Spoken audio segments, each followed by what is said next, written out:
Nazism and the rise of Hitler. The Second World War, 1941 to 45, had two armies fighting. They were the Allies, comprising Britain and France, and the Axis, comprising Germany, Italy, and Japan. The Allies were later joined by USA and Russia, but the name that featured in history the most was that of Hitler and the atrocities that his army committed against the Jews. After the war, the victors set up a trial.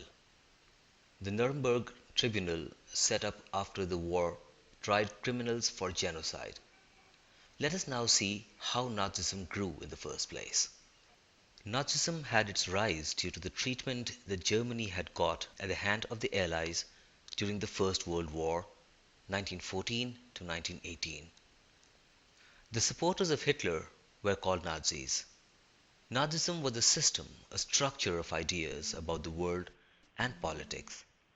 Germany was a powerful empire at that time and had been humiliated at the hands of the Allies by the Treaty of Versailles.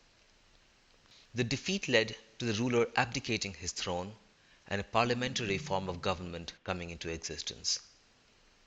This was not well received by the Germans, who were seething under the unfair terms that the Allies had inflicted upon them. The Allies blamed the Germans for the war and took away £6 billion as compensation, and also the resource-rich Rhineland territory. This resulted in aggressive war propaganda, and national honor came to be recognized. Popular support for conservative dictatorships also came into existence. With the birth of the Weimar Republic, which coincided with the time of the Russian Revolution, the clamor for the same kind of governments started gaining ground. Economic crises and soaring inflation also compounded their problems. Finally, USA bailed them out of the situation. The problem was further aggravated by the Great Depression in the 1930s. During this time, unemployment rose to unprecedented levels, resulting in many antisocial activities. The middle class feared the growth of proletarianism. It was only the organized workers who managed to hold their own in this crisis.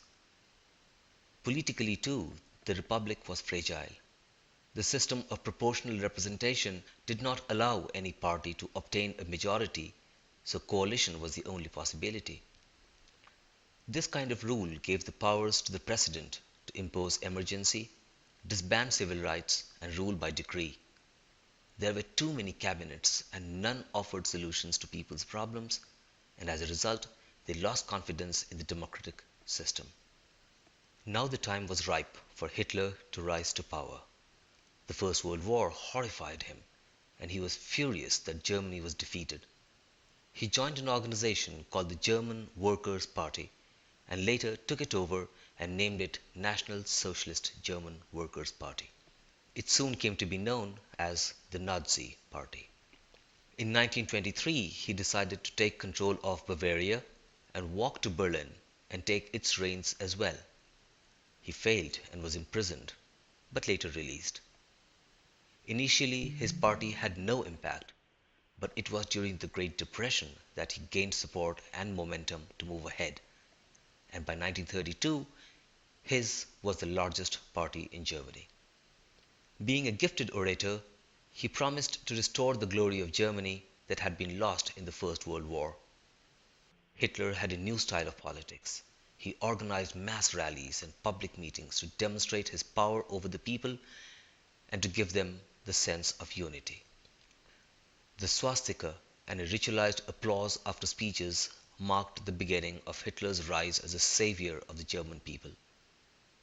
Thus rose Nazism and Hitler.